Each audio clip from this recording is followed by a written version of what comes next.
오늘은 룻기 1장 15절에서 18절 말씀을 통해 하나님께서 곁에 보내주신 이들이 있습니다 라는 제목으로 함께 하나님 말씀 나누도록 하겠습니다. 올 한 해를 돌아보면서 내 곁에 하나님이 보내주신 사람들이 있다라는 것을 우리는 발견하게 됩니다. 추수감사 새벽기도, 추수감사 특별 새벽기도 오늘이 이제 네 번째 날이죠. 참석해 주셔서 감사합니다. 계속 우리가 지금 하루하루 보면서 우리가 한 해를 돌아보며 감사해야 될 내용들을 살펴보고 있습니다. 첫날은 생명 주신 하나님께 참 감사하다. 그러니까 우리가 살아있다는 것, 하나님께서 우리 오늘 하루를 주셨다라는 거죠. 육신의 생명을 주신 것, 우리에게 구원해 주셔서 영원한 생명을 주신 것, 우리가 감사해야 될 것이다 이렇게 나눴고요. 둘째 날은 공급해 주신 하나님께 감사하는 그런 시간. 그러니까 우리 돌아보면 막 남들보다 더 부유했다, 풍성했다, 넉넉했다 이렇게 말할 수는 없지만 그래도 하나님이 먹여주셔서 또 한 해를 살았고요. 또 우리의 삶, 재물이 넉넉하게 쌓였다고 말할 수는 없지만 힘든 과정에서도 하나님 바라보고 믿음에 선택하고 그렇게 믿음이 쌓여가는 그런 삶이었다. 그래서 거기에 대한 감사를 함께 나눴습니다. 어제 세 번째 날에는 사명에 대한 감사였죠. 2025년 우리의 신앙을 돌아보면 결국 사명이 있었기 때문에 무너지지 않았다라는 거죠. 사명 덕분에 살아낼 수 있었고 또한 사명 덕분에 살아갈 이유가 있다라는 것. 그래서 2025년 우리에게 주신 사명이 감사할 내용이다. 이제 그 내용을 나눴습니다. 오늘은 네 번째입니다. 네 번째 우리가 감사할 것, 우리 곁에 보내주신 사람들이죠. 우리 곁에 있는 사람들, 그 사람 덕분에 한 해를 무사히 보낼 수 있었습니다. 오늘 본문은 룻이 이제 나오미와 함께 가겠다고 다짐하고 고백하는 장면이죠. 이제 나오미 가정이 이제 이스라엘을 떠나서 모압으로 가잖아요. 그런데 거기서 나오미 입장에서는 남편도 죽고 또 모압으로 데려갔던 그 두 아들 거기서 결혼했는데 그 두 아들도 죽고, 그러니까 더 이상 그곳에 있고 싶지 않겠죠. 거기에 있을 힘도 없고. 그래서 모압을 떠나서 이제 다시 고향 땅 베들레헴으로 갑니다. 보통 고향 그러면 좀 그립고 막 그런데 더 이상 이 나오미에게는 고향도 그렇게 포근한 곳은 아닌 것 같아요. 다 잃어버리고 초라하게 돌아가야 하는 그런 곳이죠. 그래서 두 며느리에게 이쯤에서 헤어지자 그렇게 말을 합니다. 너희는 친정으로 돌아가라. 그러면 그나마 그곳에서 살 길이 있지 않느냐. 이제 그렇게 돌아가라고 말하니까 이제 오르반은 그 말을 듣고 친정으로 돌아갑니다. 첫째 며느리 오르반 돌아가고요. 반면에 룻은 끝내 돌아가지 않습니다.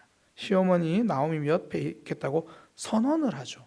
그게 룻기 1장 16절 말씀입니다. 룻이 이르되 내게 어머니를 떠나며 어머니를 따르지 말고 돌아가라고 말씀하지 마십시오. 어머니께서 가시는 곳에 나도 가고 어머니께서 머무시는 곳에 나도 머물겠습니다. 어머니와 함께 있겠습니다. 어머니 곁에 있겠습니다. 이렇게 말을 합니다. 동역자는 다른 것이 아닙니다. 곁에 있어주는 사람입니다. 곁에 있어주는 사람이 동역자입니다. 그러니 2025년 돌아보면 우리에게는 동역자들이 있었습니다. 내 곁에 있어준 사람이 있었기 때문이죠. 제가 인터넷에서 이런 글을 본 적이 있는데요. 당신의 하루가 정말 최악이었다고 생각되는 날이 있을 것이다. 그런데 가만히 생각해 보면 그 하루 중에서 정말 최악이었던 순간은 30분이고 나머지는 그 최악의 순간들을 계속 내가 생각하고 붙들고 있었을 뿐이다. 그러니까 24시간 최악이었다고 생각하는 날조차도 가만히 생각해 보면 괜찮았던 순간들도 있고 평범하게 순간들도 많은데 단지 나를 정말 힘들게 했던 그 최악의 30분에 하루 종일 집중하다 보니까 나머지 다른 시간을 다 놓쳐버렸다는 거죠. 근데 사람도 그렇습니다. 회사나 모임에서 나를 힘들게 하는 사람이 있죠. 어디에서나 안티는 있고요. 웬만한 곳에서는 나를 반대하는 사람이 있기 마련입니다.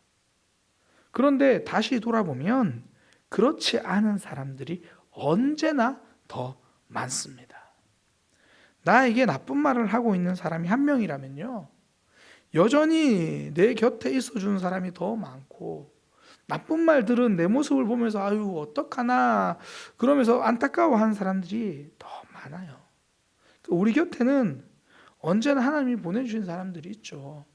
나를 힘들게 하는 사람들이 있습니다. 그러나 내게 힘이 되어주는 사람들, 곁에 묵묵히 자리를 지켜주는 사람들이 있다라는 거죠.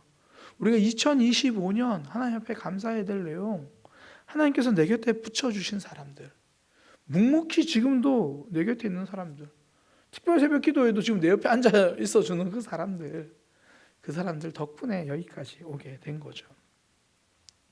목회를 오랫동안 한 선배 목사님이 그런 말씀을 해주신 적이 있어요.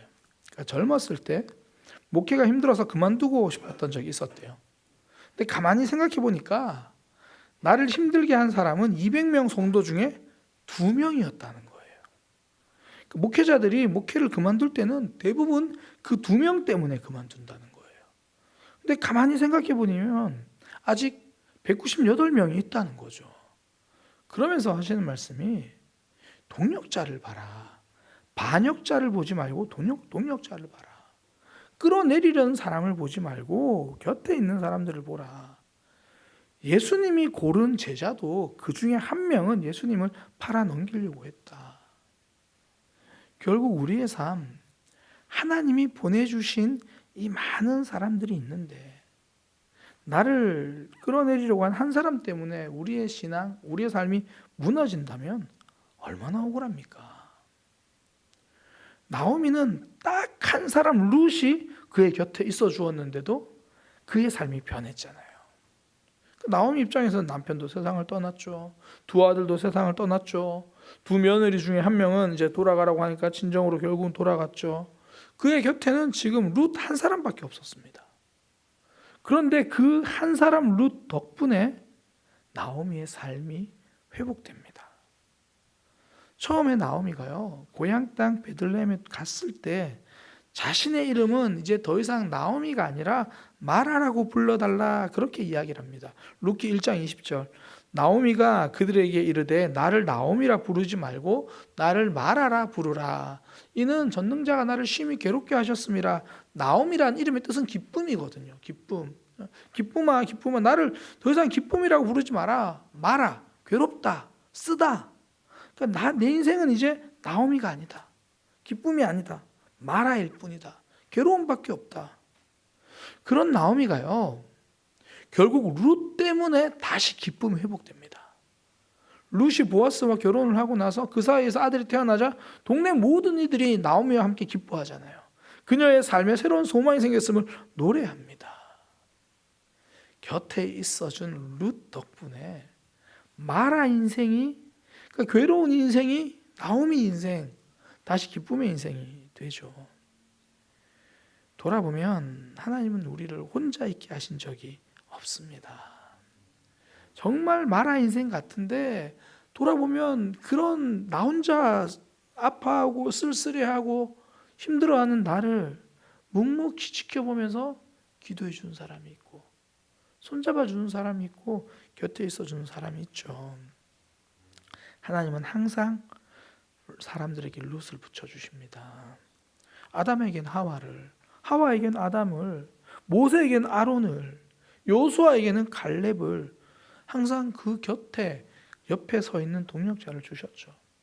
심지어 아무도 알아주지 않는 사역을 했던 눈물의 선지자 예레미야에게도 하나님이 붙여주신 사람이 있어요. 예레미야 36장 4절에 바룩이죠. 이에 예레미야가 네리야의 아들 바룩을 부르매 바룩이 예레미야가 불러주는 대로 여호와께서 그에게 이르신 모든 말씀을 두루마리 책에 기록하니라. 예레미야는 더 이상 지금 움직이면서 사역을 못하게 되니까 바룩이 와가지고 그 말씀을 다 적어서 바룩이 대신 걸 읽어줘요. 하나님은 예레미야 곁에 바룩을 붙여주시죠. 또 그 예레미야가 이제 구덩이에 던져져가지고 이제 죽을 위기에 처하거든요. 더 이상 나를 건져줄 사람이 없다고 생각될 때도 하나님은 그에게 사람을 보내주십니다. 예레미야 38장 8절에서 9절 에벤멜렉이라는 사람인데요. 에벤멜렉이 왕궁에서 나와 왕께 아뢰되 내 주 왕이여, 저 사람들이 선지자 예레미야에게 행한 게 너무 악합니다. 지금 성중에서 먹을 떡이 떨어졌는데 구덩이에 던져 놓으면 굶어 죽습니다. 큰일 납니다. 그래가지고 왕에게 건져주세요. 그러니까 왕이 네가 그럼 건져라. 그래서 38장 11절에 에벤멜렉이 사람들을 데리고 왕궁 곳간 및 방에 들어가서 거기서 헝겊과 낡은 옷을 가져다가 그거 엮어가지고 구덩이에 던져가지고 예레미야를 이렇게 건져냅니다. 우리 삶도 구덩이에 던져진 것 같을 때가 있죠. 주위를 둘러보면 정말 아무도 없는 것처럼 여겨질 때가 있고, 2025년 어쩌면 그런 시간을 지내왔을 수도 있습니다. 그런데요, 다시 가만히 그 시간을 돌아보면 나에게 줄을 내려준 사람이 있고, 나는 구덩이에 있어서 보이지 않는데 누군가는 지금 나를 살리려고 몸부림쳐주는 사람들 있다라는 거죠. 가만히 그 시간 돌아보면 내 곁에 있어준 사람이 있고, 나도 잘 몰랐지만 나를 위해서 기도하고 있던 사람들이 있죠. 목회를 하다 보면요, 어느 날 새벽에 문득 유독 떠오르는 이들이 있어요. 기도해야겠다는 생각이 드는 분들이 있습니다. 아마도 그분들이 기도가 꼭 필요한 상황이겠죠. 누군가 곁에 누군가 꼭 필요한 사람이겠죠. 그러니까 하나님이 생각나게 하신 거겠죠. 저도 마찬가지일 겁니다. 하나님은 그렇게 누군가에게 저를 생각나게 하셔서 기도하게 하실 거고, 그렇게 우리 곁에는 하나님이 보내주신 사람들이 있죠. 가끔씩 성도님들이랑 대화하다가 문득 그런 얘기를 하시는 분들이 있어요. 목사님과 사모님을 위해서 기도하고 있습니다. 이게 그냥 인사가 아니라 그런 말을 들을 때요, 아, 나를 위해서 기도해 주는 사람이 있구나. 목사면 어쩌면 당연한데 성도님들이 얼마나 많이 기도해 주시겠어요. 근데 목사인데도 그냥 혼자 목회하는 것처럼 생각할 때가 있다니까요. 근데 그런 이야기 들으면서 다시 한번 깨닫죠. 그러니 우리는 그렇게 내밀어준 손을 잡을 줄도 알아야 되죠. 누군가를 돕기 위해서 손 내미는 것도 용기지만 누군가가 내밀어준 손을 잡는 것도 용기입니다. 어쩌면 더 큰 용기가 필요하죠. 나오미는요, 처음엔 룻의 동행을 거절합니다. 룻기 1장 15절에 나오미가 또 이르되 보라, 내 동서는 그의 백성과 그의 신에게로 돌아가나니 너도 너의 동서를 따라서 돌아가라. 너도 돌아가라는 거죠. 그 말을 들으니까 룻이요, 오죽하면 어머니를 떠나면 저는 차라리 벌을 받겠습니다, 그런 식으로까지 이야기를 해요. 1장 17절에 어머니께서 죽으시는 곳에 나도 죽어 거기 묻힐 것이라. 만일 내가 죽는 일 외에 어머니를 떠나면 여호와께서 내게 벌을 내리시고 더 내리기를 원하나이다. 하나님은 우리를 결코 혼자 두지 않으시기에 누군가를 보면 손을 내밀어 주시는데, 그렇게 손 내미는 일에 쓰임 받는 것도 귀하지만 누군가 내밀어준 손을 내가 잡는 것도 멋진 삶이라는 거예요. 그러니까 누군가 나 옆에 같이 있겠습니다 그러면 그냥 아우 고마워 그러고 함께 가면 되는 거예요. 그 용기가 마라의 삶을 나오미의 삶으로 만듭니다. 괴로운 삶을 기쁨의 삶으로 만드는 거죠. 내민 손을 잡고 함께하는 삶이 새로운 기쁨, 새로운 삶을 만듭니다. 베드로에겐 예수님이 그러셨잖아요. 베드로가 마음이 무너져가지고 갈릴리로 돌아가요. 그때 예수님이 찾아가시니까 베드로가 배에 있다가 예수님이라는 얘기 듣고 물에 뛰어들어가서 찾아가요. 그래도 또 예수님 앞에서 아무 말도 못하고 쭈뼛쭈뼛 하고 있으니까 예수님이 사랑하냐고 물으시잖아요. 네가 나를 사랑하느냐. 끝내 고백하죠. 내가 주를 사랑하신 주께서 아십니다. 내민 손을 잡으니까 그에게 새로운 삶이 시작되죠. 2025년 우리에게도 참 많은 손을 내밀어준 사람들이 있습니다. 어쩌면 그 손을 잡고 여기까지 온 분들이 있고, 아직까지 잡을까 말까 망설이면서 또 힘들어하는 경우도 있고, 그 손을 잡을 때 회복됩니다. 하나님이 보내준 사람이거든요. 회복을 위한 선물입니다. 돌아보면 회복은 항상 그 손을 잡았을 때 누리게 되는 거죠. 우리 곁에는 하나님이 보내주신 사람이 있습니다. 2025년 우리가 그 사람들을 보내주셨음을 기억하면서 감사하는 거죠. 나태주 시인이 바람이 붑니다 라는 시를 썼습니다. 그 시가 이렇게 됩니다. 바람이 붑니다. 창문이 덜컹댑니다. 어느 먼 땅에서 누군가 또 나를 생각하나 봅니다. 바람이 붑니다. 낙엽이 굴러갑니다. 어느 먼 별에서 누군가 또 나를 슬퍼하나 봅니다. 춥다는 것은 내가 아직도 숨 쉬고 있다는 증거, 외롭다는 것은 앞으로도 내가 혼자가 아닐 거라는 약속. 바람이 붑니다. 창문에 불이 켜집니다. 어느 먼 하늘 밖에서 누군가 한 사람 나를 위해 기도를 챙기고 있나 봅니다. 그 쓸쓸하게 느껴지는 그 순간에도 내 곁에는 하나님 보내주신 사람들이 있다라는 걸 기억하는 거죠. 우리 성도님들은 우린 이걸 찬양으로 우리 많이 고백하잖아요. 누군가 널 위해 기도하네. 당신이 지쳐서 기도할 수 없고 눈물이 빗물처럼 흘러내릴 때 주님은 아시네. 당신의 약함을 사랑으로 돌봐주시네. 누군가 널 위하여 누군가 기도하네.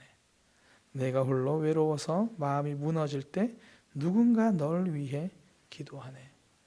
2025년 그 누군가의 기도 덕분에 왔고요. 지금도 우리는 서로가 서로를 위해서 그렇게 기도하면서 곁에 있는 사람들입니다. 2025년 돌아보면서 그렇게 하나님께서 보내주신 사람 내 곁에 있다라는 거 생각하고 하나님께 감사를 고백하는 믿음의 삶 되기를 소망합니다.